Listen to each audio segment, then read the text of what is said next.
Chapter 21. The Elevator. Going Up. I walked over to find Anthony standing alone, waiting for the elevator, and Rennie nowhere in sight. We both smiled a little uncertainly, somehow in sync with each other. My heart leapt as we stood there nervously and awkwardly, looking at each other and waiting for it to show up. I asked if it were on the way down, knowing the eternity it would take to arrive and then to climb back up. "Yes," he said.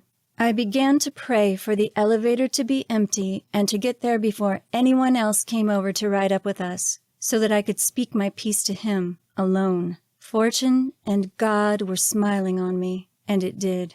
The doors opened, and he waited for me to go first. "Ladies first," he said, smiling with a slight bow and a sweeping gesture of his arm.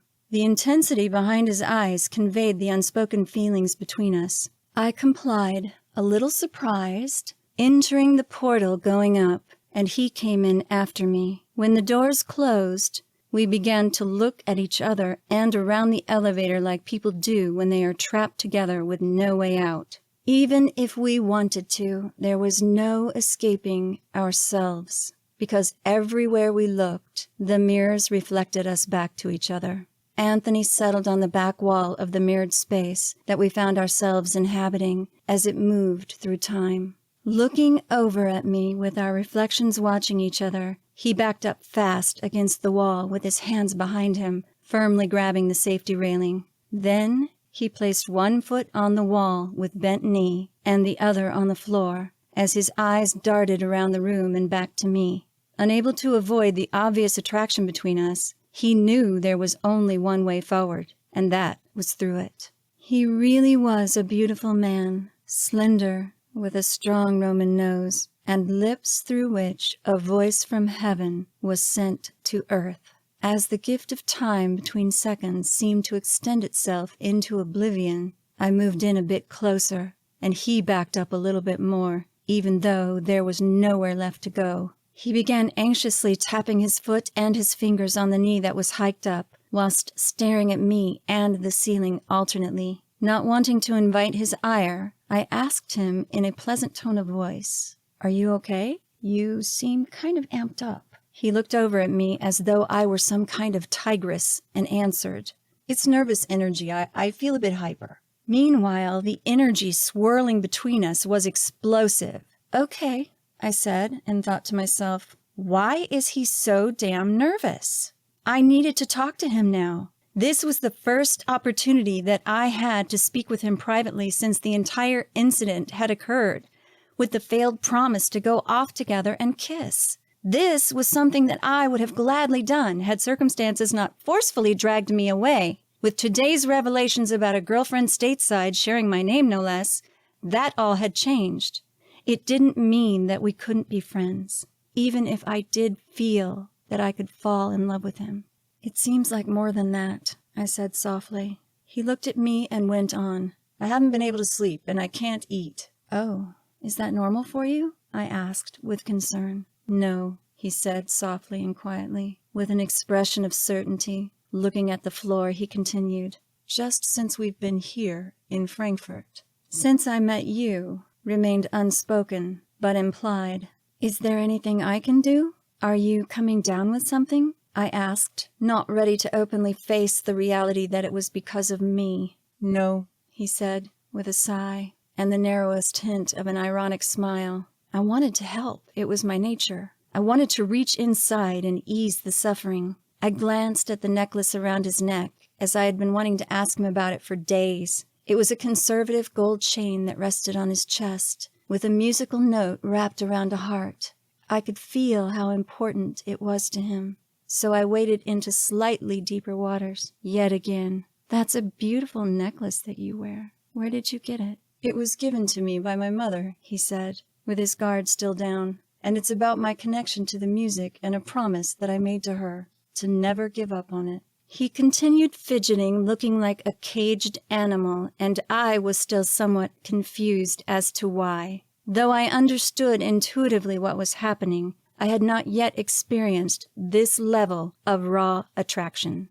I was innocently somewhat oblivious to my effect on him. I just stood there being my authentic self, watching as the sweat glistened slightly at his temples and above his lips. To break the tension, I asked him about something that he had said during the press breakfast. "You said that you don't like to eat a meal right before a show. Why is that?" "Because I don't like to sing on a full stomach," he answered, grabbing at his belly. "Oh yeah, me neither," I said, thinking to myself that it made perfect sense. Precious moments were ticking away slowly in waves, as though we were suspended in time. He was still looking over at me with his eyes lit by a fire within, holding on to the railing behind him for dear life. As I stood there facing him, standing slightly to his right, there was a palpable reeling sensation between us that would have been riveting to witness, I'm sure. It was the same feeling that left the German girls speechless as they watched what happened between us the night of the party. This kind of alchemical, magical reaction could be felt and didn't need to make sense to be understood. Our eyes were locked, pupils dilated, watching every whisper of feeling on the other's face in a primordial display that didn't require us to speak aloud. It was the silent language of the soul, something that I'd felt before with Destin during our quiet hours. Yet the silence beckoned for something to quench the undying thirst of our heart's desires, and to fill it with anything to distract us from the shared reality of what was pulling us together. I searched my own heart for what I needed to say to him, as he let out a sigh and raised his eyebrows in desperation for me to speak, with the implication being, "Your move." I knew that I had to risk and ask him one question right now, or I would never forgive myself for not asking.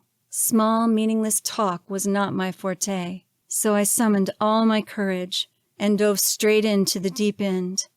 "I was wondering, if you're not busy right now," I said, quietly looking up at him, "if we could spend some time together and sing together, just a little duet." I held my breath and waited on the edge of the void, naked and vulnerable, standing there in my boots, jeans, and a blue shirt, holding my thumb and index finger together to emphasize the word little. Emotions played upon his face like a storm on the ocean. Taken aback by the sheer direct authenticity of my request, he looked at me stunned, as though I were a magical creature. It was clear to see that he could neither make heads nor tails of me. His eyes grew larger as his shock turned to surprise, followed by an internal realization that conveyed itself through the expression of astonishment and warmth, then giving way to fear. He responded in an exceedingly raw way, stammering, I can't, he uttered, a bit choked up, trailing off at the end. The moments were luminous and delicate, like pearls, as we connected more deeply with each other. I reached out again from the quiet, sacred realm of the heart and decided to give one more plea for my soulful case. "I'm a singer too. Just a little duet, just one. I'll sing the harmony." He was seeing me anew, with yet another facet revealed to him, and he placed his hand over his throat, saying quietly and apologetically, "I really can't. I have to protect my voice." He was genuinely sorry and was obviously left blindsided and humbled by my request. I felt let down and disappointed because I knew this was a loss for us both. I said, "Okay, I understand." I didn't want to sing with the rock star Anthony Spira. I wanted to sing with him, just Anthony. I could tell, simply by the expression on his face, that he wanted things to go differently. The feelings between us were so textured, velvety rich, and primally tender in that moment that it seemed we might collapse under all the pressure. So ever the mystical pragmatist, I paused to take a breath and think. I reminded myself that this may be my very last opportunity to speak with him alone. Bendy was getting ready to go ahead to the next venue because they would be leaving soon. I felt ripped, torn, and blown by the wind, then carried away like a leaf on white water rapids, lost in the feelings between us. I wondered if we had known each other in another life. I knew that I had to tell him the truth about everything, even if it might be the hardest thing that I had ever done. Sharing my insight included what he needed to know on this journey that he was taking with Voyage. I took a deep breath and let go of my own heart's desires to spend time alone with him, to instead give him the unyielding truth behind the lies being told by those around him. I stepped into myself beyond being a woman child to give him the fullest disclosure possible and to try to explain my confusing behavior with Lucas. Look, this may be the last chance that I have to talk with you alone, and there are some things that you need to know. I didn't know that he was married. The truth had a ring to it. I didn't know that Lucas was married. My tone was steady and my gaze direct as I shook my head and repeated myself. I didn't know. I just found out because he just told me today, only a little while ago. The truth felt good coming out, and it gained momentum as it poured through me. Anthony just looked over at me with eyes blazing, still backed up against the wall, obviously pissed at Lucas as I continued, empowered by the truth. I stepped directly in front of him as he listened wordlessly, and his fidgeting stopped abruptly. His face was overcome with respect, as he couldn't believe my courage to say it out loud. I was resolute in my delivery, speaking calmly and clearly, with my voice dropping in pitch. There was nothing that had escaped my grasp and understanding, except the reason these men wanted to be with me. If I had known that he was married, I never would have stayed with him that night. I continued now, hot on my trail. And I'm sorry. The reason I stayed is, well, I grew silent as I thought. I stayed because of you. It hurt, but I just couldn't say it. I knew he felt it. So I focused on what he needed to know to survive in the soap operatic viper pit within which he now found himself. Do you know how they speak about you? You should know how they talk about you. It's ridiculous. You're the singer. You are the lead singer of the band. You are the connection to the audience. Everything revolves around you and your voice. You should be treated with the respect that you deserve, not like you are some kind of baby in need of a babysitter. Anthony's eyes grew larger as he listened, and I continued to speak quietly with purpose. He said that about you. You're important. You're everything that they needed to reach a wider audience. Don't you see that? You are just as important as everyone else in the band. You have a beautiful voice. Don't let them talk that way about you. Don't let them treat you the way they do. You matter. Your voice matters. Make sure they treat you with the kind of respect you deserve. He took it all in, as everything that Lucas said came spilling out with authority in a resolute, even tone of voice. I watched his face, realizing that our suspension in time was nearing its end, and the elevator was approaching my exit floor. Are you sure that you don't want to spend some time together? I asked him, to be completely certain. He looked at me, took in a deep breath, and bit his bottom lip, saying, I'm sorry, I just can't. I wanted to put my arms around him because he seemed so alone in all of this. Can I give you a hug goodbye in case I don't see you again before you leave? I can't, he said, stammering again, as though an embrace may start a chain reaction that he couldn't control. It was true that every time that we were in proximity to each other, he was hyper-alert, as though he was dealing with a very real internal struggle. It was something that he would later write into his songs. This was the compelling attraction that bypasses the rational mind and goes straight to the limbic system via the heart. When it hits you, logic and reason has left the building, and all you can do is sit back, watch yourself unravel, and crave the source of your affection. Even though by now he knew my age and virginal status, he couldn't help the way he felt, and neither could I. It was ridiculously clear that we wanted each other, but he was afraid to even touch me now because he felt that it would send us over the edge and into an abyss. There would be no coming back from that. It's just a hug, I give really good hugs, I said quietly. Again he looked into my eyes, his own ablaze with sadness and regret, giving the slightest nod no. My heart was broken, because we both knew there was no going back from where we found ourselves in this moment. No matter how he felt, he didn't trust himself alone with me and our shared vulnerability. He knew that we couldn't be just friends. He made an honorable choice, even if it were killing him to do so, and all I could do was to stand there, watch his agony, and agree. "Okay," I said, as the elevator arrived at my floor, and the doors opened to an empty hall. As we stood there drenched in feeling and peering into each other for what might be the very last time, sadness and heartache filled the space between us. The feeling was so thick that it was almost visible as I spoke, breaking the silent spell. "I guess I should go now." He watched me silently, his eyes filled with something incomprehensible, as he said nearly inaudibly, "Okay."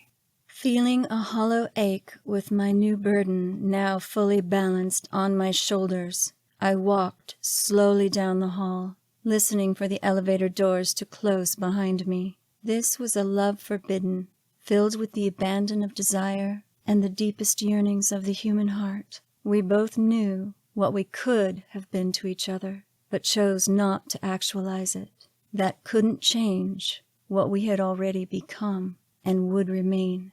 A love in potential, waiting to fulfill its divine purpose of completion. Because once ignited, real love burns forever. Though it may change in shape and form, it stays true to its original purpose.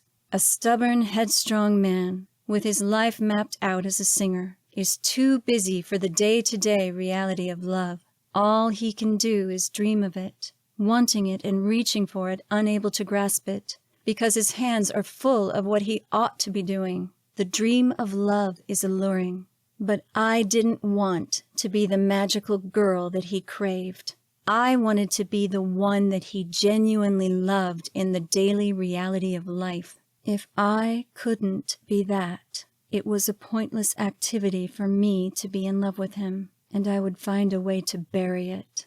I refused to carry that burden. Knowing it was enough. The vulnerability of our wounded hearts pulled us together magnetically because of a mutual craving for something real in a world that bordered on surreal and ridiculous. What I knew in my heart, I did not want to understand in my head. In choosing not to be with me, he had chosen me. He had taken the high road and a possible future with me when I was of legal age.